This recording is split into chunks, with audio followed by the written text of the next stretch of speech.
নমস্কার বন্ধুরা, উত্তরাকার ব্লগ চ্যানেলে আরও একটি ব্লগে তোমাদের সকলকে স্বাগত জানাই।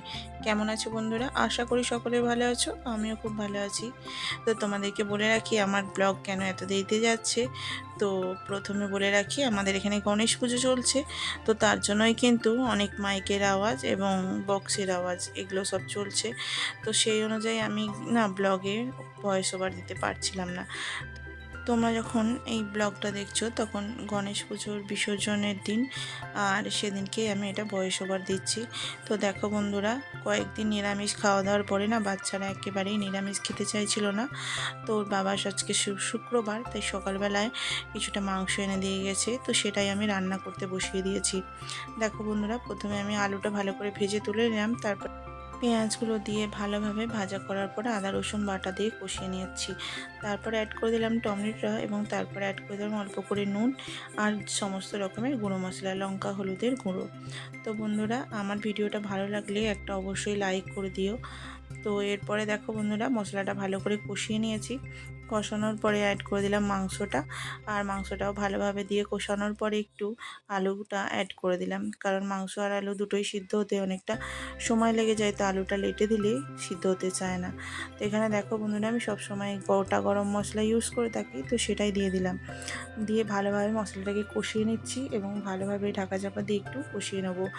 তো তারপরে অ্যাড করে দেবো অল্প করে জল। আর জানো বন্ধুরা, রান্না করতে করতে হঠাৎই দেখো সেদিনকে বৃষ্টি শুরু হয়ে গেছে।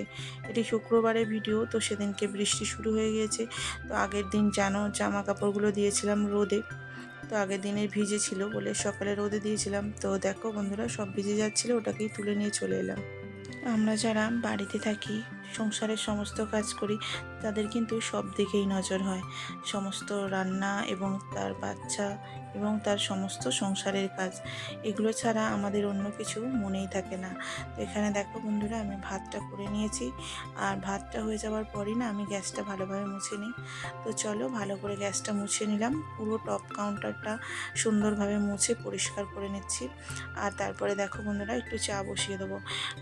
তো সুরাতে আসার পর থেকে কোনোদিনই সকালে কিন্তু আমি সমস্ত কাজ সেরে তারপরে রান্না করতে পারি না। সকাল সকাল উঠেই কিন্তু আমাকে রান্নার কাজেই আসতে হয়। তো রান্না হয়ে যাওয়ার পরেই সমস্ত কাজ গুছিয়ে সুন্দরভাবে করে থাকি। আর ওর বাবা যেহেতু পুজোটা করে দিয়ে যায়, সেক্ষেত্রে পুজোটা আমার কিন্তু থেমে থাকে না। পুজোটা সকালে হয়ে গেলে অনেকটা মনটা শান্তি লাগে, আর সমস্ত কাজ করতেও সুন্দর লাগে। কারণ ঘরেতে পুজোটা একটু দেরিতে হলে মনটা কেমন যেন করে। তো দেখো, এখানে অল্প করে রসা করে নিচ্ছি, কারণ আজকে দুধ চা খাওয়ার কারোর ইচ্ছা নেই। ভিডিওটা অনেক দিন ধরেই এডিট করে পড়েছিল, কিন্তু ভয়েস ওভার দেওয়া সেইভাবে হয়ে ওঠেনি। তো আজকে ভাবলাম, আজকে সব কিছু একেবারেই ঠান্ডা হয়ে গিয়েছে। জানো তো, গণপতি এতদিন ছিল, প্রায় 11 দিন ধরে আমরা যাওয়া আসা করছি, নিচে পুজো হচ্ছিল। তো আজকে উনি চলে যাওয়ার পরে এত মনটা দুঃখ দুঃখ লাগছে যে কি বলবো। তো তোমাদের সাথেও কিন্তু এইটা শেয়ার করে নিলাম। তো চলো, এখানে মাংসটা হয়ে গিয়েছে, ভালোভাবে কষিয়ে নিয়ে চাপা দিয়ে রান্না করে নিয়েছি। তো দেখো বন্ধুরা, ওর বাবাকে টিফিন ভরে দিয়ে দিলাম, আর আমাদের যেটা বেঁচে আছে ওটাকে একটা অন্য পাত্রে ঢেলে রেখে দেবো। আর এদিকে দেখো বন্ধুরা, সকাল সকাল পুজোটা হয়ে গিয়েছে। তো আমার হাজবেন্ড যাওয়ার আগে কিন্তু পুজোটা করে দিয়ে যায়। তোমরা সকলেই জানো অনুষ্কা পরীক্ষা চলছে, তো আজকে ওর প্রথম পরীক্ষা দিয়েছে। কেমন হলো দেখো। স্পেলিং আর ডিকটেশন ছিল। স্পেলিং এ টিচাররা স্পেলিং মানে ওয়ার্ডটা প্রনাউন্স করবে, আমাদেরকে স্পেলিংটা লিখতে হবে করবে, আর আমরা হচ্ছে স্পেলিংটা লিখবো। আজকে 50টা ওয়ার্ড দিয়েছে, আমাদেরকে 100টা ওয়ার্ড টিক করে দিয়েছিল। তো 50টা ওয়ার্ড আসতো, তো 50টা ওয়ার্ড এসেছে, অ্যানাউন্স করেছে, আর আমরা লিখেছি। তারপরে ডিকটেশনটা স্পেলিং হয়ে যাওয়ার পরে হয়েছিল। তো ডিকটেশনেতে একটা প্যারাগ্রাফ অ্যানাউন্স করবে, আর আমাদেরকে comma, full stop, exclamation mark, question mark ওইগুলো সব নিজে থেকে করতে হতো। আর টিচাররা খালি লাইনটা ডিকটেট করবে, মানে একটা প্যারাগ্রাফ, আর আমাদেরকে কমাস, ইনভার্টেড কমাস, কোশ্চেন মার্কস এগুলো আমাদেরকে দিতে হতো। ওইটা ডিকটেশন।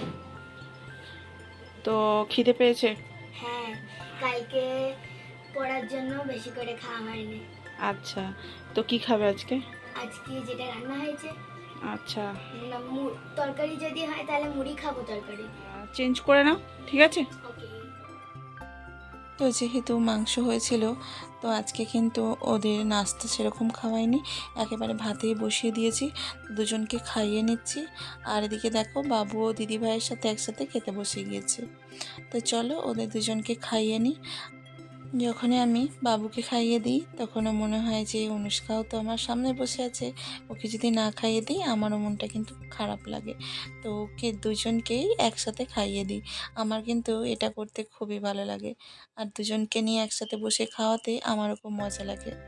তো দুপুরে খাওয়া দাওয়ার পরে আর সেরকম কিছু শ্যুট করা হয়নি। তো এখন দেখা হচ্ছে একেবারে বিকেলবেলা। তো এখন দেখো 4:45 বাজতে চলেছে।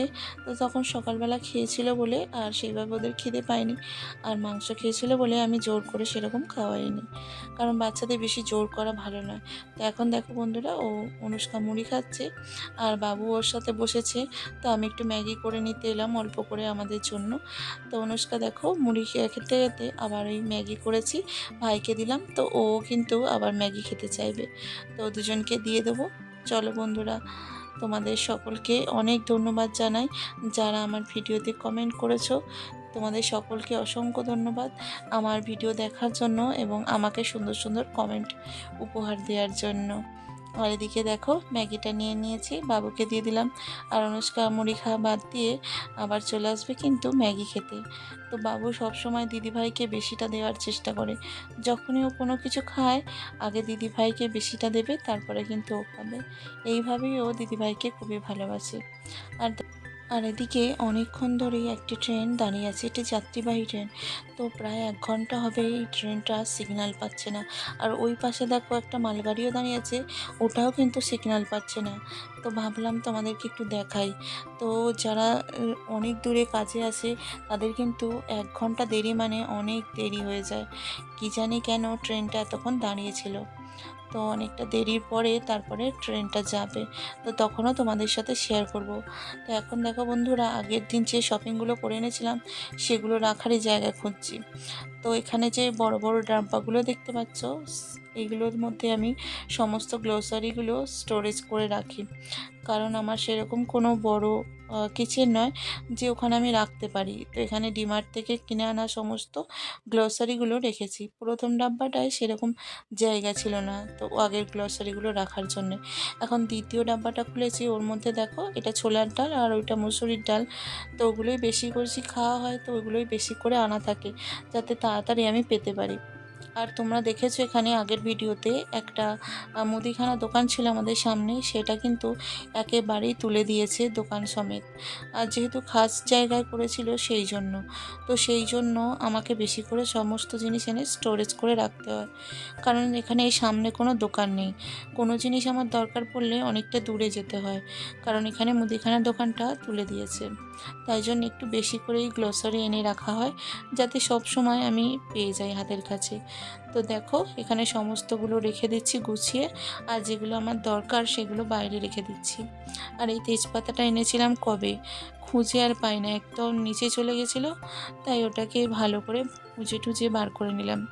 আর এদিকে বিউলির ডাল আর চালটা বার করে নিলাম, ওটাকে আমি ডাব্বায় ভরে রাখবো। তো দেখো এগুলো নিচে ভরে দিলাম আবার।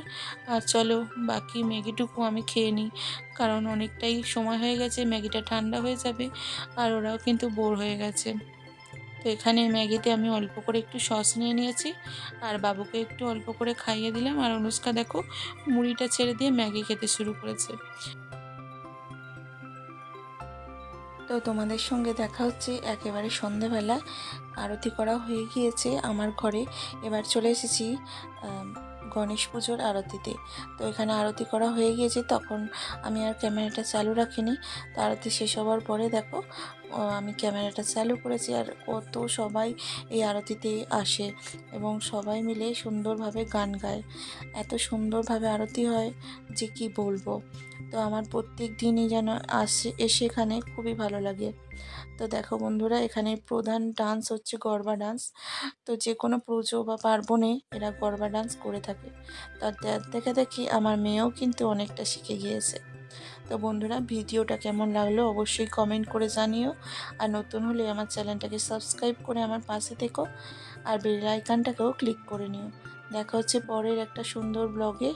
ততক্ষণের জন্য সকলে ভালো থাকবে, সুস্থ থাকবে এবং আমার ভিডিওটা দেখার পরে অবশ্যই একটা লাইক করে দেবে। চলো বন্ধুরা, দেখা হচ্ছে নতুন একটা ব্লগে। ততক্ষণের জন্য সকলে ভালো থাকবে।